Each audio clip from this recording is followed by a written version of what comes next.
আসসালামু আলাইকুম। আশা করি যে যেখানে আছেন সবাই ভালো আছেন, সুস্থ আছেন। আলহামদুলিল্লাহ। আল্লাহ পাকের রহমতে আমরাও সকলে ভালো আছি, সুস্থ আছি। তো এইখানে কিন্তু আমরা আর কি নামাজ পড়ে উঠলাম, আর আমার নাতিও কিন্তু দাদার সাথে আর ওর বাবার সাথে হচ্ছে নামাজ পড়ে আসলো। আইসা আর কি কাপড় চোপড় পাল্টাইলো। তো এখন কিন্তু গরম কাপড় পরছে, পাঞ্জাবি পরে মসজিদে গেছিল। তো এখন না বসে বসে আর কি মোবাইল টিপতেছে, কিন্তু আমার মোবাইলে আজকে হচ্ছে ডিস্টার্ব দিতেছে। এই কারণে হচ্ছে ছোট মোবাইল ওই চালায়ও ওর মন ভরতাছে না। এই কারণে না আমার লগে আর কি বলতাছে যে দাদি তুমি মোবাইলটা কি করে রাখলা, এখন তো মোবাইলে নেট চালু হয় না। কিন্তু আসলে তো আমি কিছু করি নাই। আর আমি আর কি নামাজ পড়ার টাইমে না উল্টা হেজাব পইরা বসছিলাম। তো আমি তো খেয়াল করি নাই যে আমি উল্টা হেজাব পরছি। তো এখানে আমার নাতি আর বউ বলতাছে যে আম্মু আপনি উল্টা হেজাব পইরা আপনি নামাজ পড়লেন, আপনি তো দেখেন নাই। কিন্তু আমি তো ঠিকই দেখি নাই, কারণ দেখলে তো আর আমি উল্টা হেজাবটা পরতাম না। আমি ভালো করে মানে ভাও করে পড়তাম। তো যাই হোক, আমার ভিডিওটি না টেনে সম্পূর্ণ ভিডিওটি দেখতে থাকুন, পাশেই থাকুন। ভালো লাগলে অবশ্যই একটা লাইক কমেন্ট শেয়ার করে দিবেন। আর এই ভিডিওটা হচ্ছে আমার গতকাল রাতের আর কি। তো গতকাল রাতে আমি সম্পূর্ণ ভিডিও শেয়ার করতে পারি না, কারণ ভিডিও অনেক বড় হয়ে যায়। আর এখানে হচ্ছে তো আমার নাতি আমারে, আমি বিশ্বাস করি না দেখে আমারে মানে হেজাবটা লাইরা দেখাইতেছে। তুমি এই যে দেখো তুমি এই উল্টা হেজাব পরছো, হেজাব খুলো, তুমি হেজাব খুলো আর কি আমাকে এরকম বলতে আছে। তো আমি বলতেছি ভাই আমি হেজাব খুইলা ভালো। আর এখানে তো আমি রান্না করছি হচ্ছে গরুর মাংস, হ্যাঁ, আর হচ্ছে সাদা পোলাও, আর সাথে হচ্ছে সাদা করে মুরগির মাংস রান্না করছি, কারণ গরুর মাংসটা আমার স্বামী আর কি পছন্দ করে না। আর পোলাও রান্না করছি। তো এখন পর্যন্ত কিন্তু কারোই খাওয়া হয় নাই, কারণ এরকম একটা রাত, এরকম একটা দিন গতকাল গেছে।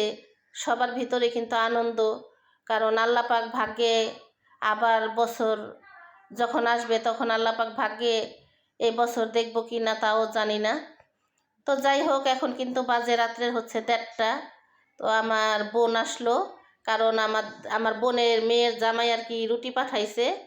তো এই রুটিটা আর কি প্রতি বছরে ও শবে বরাতের মধ্যে আমাদের সবার জন্য একটা রুটি পাঠায়। তো আমরা কিন্তু অনেক খুশি, কারণ অনেকে আছে অনেক বেশি দিলেও খুশি না। তো আমরা কিন্তু এই রুটি পেয়ে অনেক খুশি, কারণ অনেক আগ্রহ নিয়ে বসে থাকি মেয়ের জামাই কখন রুটি পাঠাবে। তো এটাই আর কি আমাদের কাছে অনেক আনন্দ মনে হয়, কারণ এই রুটিটা কিন্তু আমরা সবাই ভাগ করে খাই। আর বিশেষ করে ওই যে বলতে পারেন হয়তো যে আপনারা কি আধেক লাখ সামান্য একটা রুটির জন্য আপনারা বসে থাকেন না। এটা বললাম হচ্ছে মজা করে, যে আমরা অধিক আগ্রহ নিয়ে বসে থাকি, কিন্তু আসলে তা না। কিন্তু আমাদের এই আমার বোনের মেয়ের জামাইটা না প্রতি বছরেই একটা রুটি পাঠায় আমাদের সবার জন্য। তো আমাদের কাছে খুব ভালোই লাগে। তো এর আগের বছরও কিন্তু খুব বড় একটা রুটি পাঠাইছিল, হ্যাঁ। আর এখানে কিন্তু আমরা রুটিটা নিয়ে অনেক হাসাহাসি করতেছি, কারণ এই বছর অনেক রাত হয়ে গেছে। তো প্রতি বছরেই কিন্তু ও মাগরিবের পরপরই আর কি সন্ধ্যায় সন্ধ্যায় রুটিটা আর কি পাঠায়। আর এখানে আজকে কিন্তু পাঠাইছে রাত্রে 1:30 বাজে গেছে। তো আমার বোন আমার ফোন দিয়ে বলতাছে বরাবর রুটি নিয়ে আসতাছি, জামাই রুটি পাঠাইতাছে। তো আমাদের এইখানে আনার পরেই হয়েছে সবার জন্য আর কি ভাগযোগ করা হয়েছে, হ্যাঁ। আর এখান থেকেই ভাগযোগ করে সবার জন্য আর কি নিয়ে গেছে। তো এই সবরাতের দিন তো এমনি একটা আনন্দ লাগে অন্যরকম, কারণ রাস্তাঘাট সব ভরা থাকে, সারা রাত মানুষ চলাচল করে।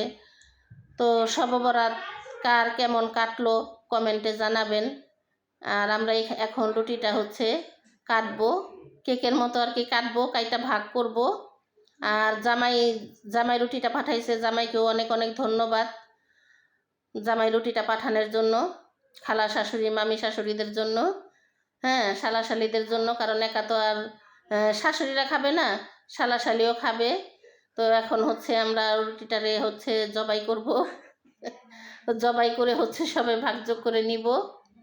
আর এখানে কিন্তু আমার ভাতিজি আছে, বোনের মেয়েরা আছে, সবাই আছে। আর আমার ভাস্তি হচ্ছে আমাদের বাড়িতে থাকবে আজকে, আর কি আমার ছেলের বউর সাথে নামাজ পড়বে একসাথে। তো আমি তো একে একাই পড়ছি। এখন ওই যে আমার বউ আর কি ছেলের বউ ননদরে নিয়ে পড়বে। আর এখানে কিন্তু আমার নাতি শুয়ে আছে, কিন্তু এখনো ঘুমায় নাই। ওরা মাত্রই আর কি একটু শুইলো, এখন কিন্তু বাজে রাত্রে 2টা। কারণ আমার নাতিকে ঘুম পাড়াবে, এই জন্য আর কি একটু শুইলো, কারণ ওর মা যদি না শোয় না তাহলে ওই আর কি ঘুমাবে না।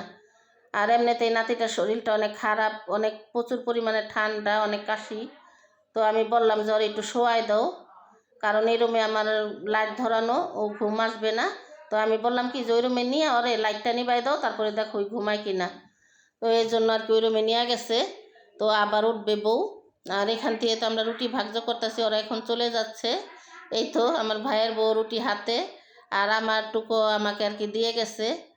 তো মানুষে না ভালোবাসা যে কোনো একটা জিনিসে একজনকে গিফট করুক, ওইটার ভিতরে কিন্তু অনেক সুখ, অনেক আনন্দ, অনেক ভালোবাসা জড়ানো থাকে, ঠিক আছে। আর আমরা কিন্তু সবাই ঘরে রুটি বানাইছি। আর এটা আহামরি কিছু না যে আহামরি কিছু মানে অনেক টাকা দাম এর জন্য, কিন্তু না, তা না। এই জায়গায় টাকার কোনো হিসাব না, আর কম দামি বেশি দামের কোনো হিসাব না। এটা হলো ভালোবাসার হিসাব, ঠিক আছে। ভালোবেসে আমাদেরকে দিছে। তো যাই হোক, তো আমার আজকের ভিডিওটা আপনাদের কাছে কেমন লাগলো কমেন্ট বক্সে জানাবেন। আবার দেখা হবে আগামী কোনো নতুন ভিডিওতে। বিদায় নিচ্ছি।